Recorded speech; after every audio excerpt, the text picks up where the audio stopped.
நீங்கள் பார்த்து கொண்டிருப்பது நியூஸ் 21 செய்திகள். தமிழ்நாடு செய்திகளை உடனுக்குடன் தெரிந்து கொள்ள நியூஸ் 21 செய்திகளை பாருங்கள். தருமபுரி மாவட்டம் பாலக்கோடு தாசில்தார் அலுவலகம் முன்பு சுடுகாடு கேட்டு தமிழ்நாடு தீண்டாமை ஒழிப்பு முன்னணியினர் காத்திருப்பு போராட்டம் நடத்தினர். மாவட்ட செயலாளர் சேகர் தலைமை வகித்து போராட்டத்தை துவக்கி வைத்து பேசினார். மாநில பொதுச் செயலாளர் ராதிகா, மாநில துணை செயலாளர் முத்து, மாநில செயலாளர் நாகராசன், சிபிஐஎம் வட்ட செயலாளர் காரல் மார்க்ஸ் ஆகியோர் முன்னிலை வகித்தனர். பாலக்கோடு வட்டம் பஞ்சப்பள்ளி ஊராட்சி, ஏழுகுண்டூர் அத்திமுட்லு ஊராட்சி, அத்திமுட்லு ஏரண்ண அள்ளி ஊராட்சி, குப்பன் கொட்டாய் ஆகிய கிராமங்களில் உள்ள ஆதிதிராவிடர் மற்றும் போயர் சமூக இன மக்கள் இறப்பவர்களை அடக்கம் செய்ய இடம் இல்லாமல் நீண்ட காலமாக அவதியடைந்து வருகின்றனர்.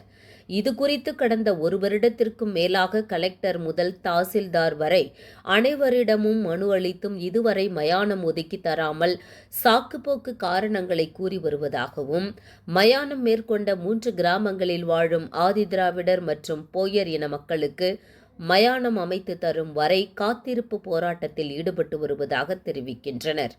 இப்போராட்டத்தில் ஆண்கள், பெண்கள் என 100க்கும் மேற்பட்ட பொதுமக்கள் கலந்து கொண்டனர்.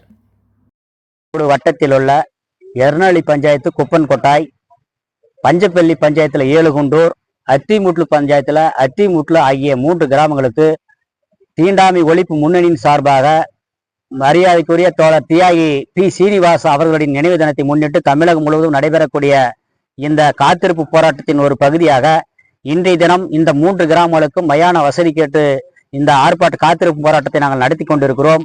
உடனடியாக மாவட்ட ஆட்சித்தலைவர் அவர்களும் வட்டார நிர்வாக அவர்களும் உடனடியாக அந்த 3 கோரிக்கைகளும் நிறைவேற்றி தருவதாக வாக்குறுதி என்பது அளித்திருக்கிறார்கள்.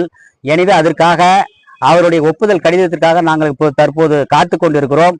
கடந்த ஓராண்டு காலமாக இதுக்கான கோரிக்கைகளை மாவட்ட ஆட்சித்தலைவரிடத்திலும் வருவாய் கோட்டாட்சியர் அவர்களிடத்திலும் வட்டாட்சியர் அவர்களிடத்திலும் தொடர்ந்து ஓராண்டு காலமாக மனு கொடுத்து பலனில்லாத காரணத்தால் பி. சீனிவாசன் அவருடைய நினைவு தினத்தை முன்னிட்டு இன்றைக்கு இந்த கோரிக்கையை நிறைவேற்றும் வரை தீண்டாமை ஒழிப்பு முன்னணியின் சார்பாக இந்த காத்திருப்பு போராட்டத்தை தொடர்ந்து நாங்கள் நடத்தி கொண்டிருக்கிறோம்.